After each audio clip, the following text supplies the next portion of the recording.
supports enterprises. Tourism supports our farmers.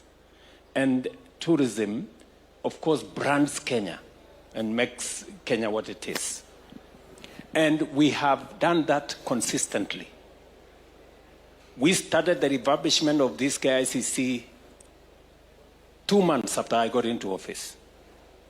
We went to the hiring of more rangers because our animals were being, our wildlife were being threatened by, poachers and people who wanted to undermine the whole tourism sector. We had to step in. We have had to do digitization so that we can ease travel. So we have done many things to make sure that our tourism product is elevated. When I had a conversation with the tourism sector before the last election, they told me it is not just numbers that is important. It is what type of numbers. They told me that we want to promote Kenya as an high-end destination so that we can get value for every tourist who comes into Kenya. And that is precisely the interventions we've been making, because the first thing is to make Kenya safe, to make our national parks, game reserves, and tourist spots safe. And that is why we had to hire men and women to take care of that. We have to promote, the tourism infrastructure. You need a proper working KICC. You need other spaces. I said, for example, we have gaps which we can turn into opportunities. There is space for us and for investors to invest in new hotels in Kenya.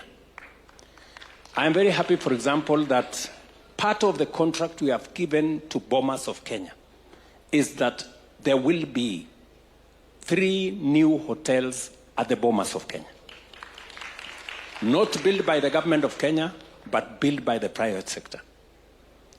And we are insisting that they must be among the best hotels in our republic, because we have a shortage of bed space, especially in many of our tourist facilities are a bit aged, whether it is at the coast or even in our parks. We have to rethink a renewal of all that space.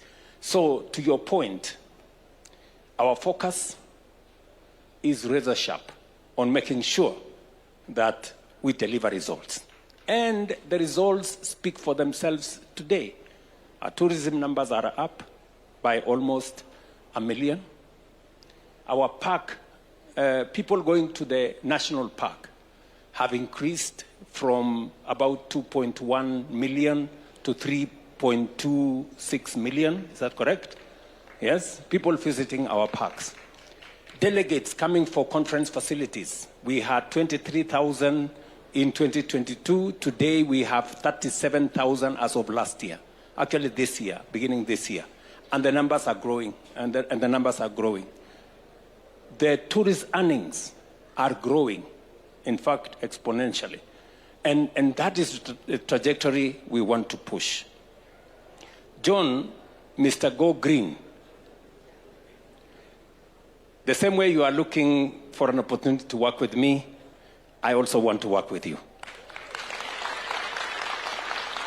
Especially in that space you have mentioned, the space around the environment. I have just come from UNEP. I came straight here from UNEP, discussing matters environment, because we have the United Nations Environmental Assembly going on in Kenya today. Because Kenya is not only the environmental capital of the world, because we have UNEP here, But Kenya is also a great champion on matters environment. I picked it up, and because it is one of the areas that I understand very well, by my background in training, and it is a contribution we can make to not just our country, not just to our region, but also globally. Today, Kenya is recognized as an environmental champion. We are the biggest sponsors of the climate change conversation and what needs to be done. And so, you and your Go Green and the matters environment, and I'm very happy that you're passionate about engaging young people. We have many interventions that we can work with you. We can work with you on the space around. As you know, we have at the moment a whole cleanup of Nairobi River that's going on here in Nairobi.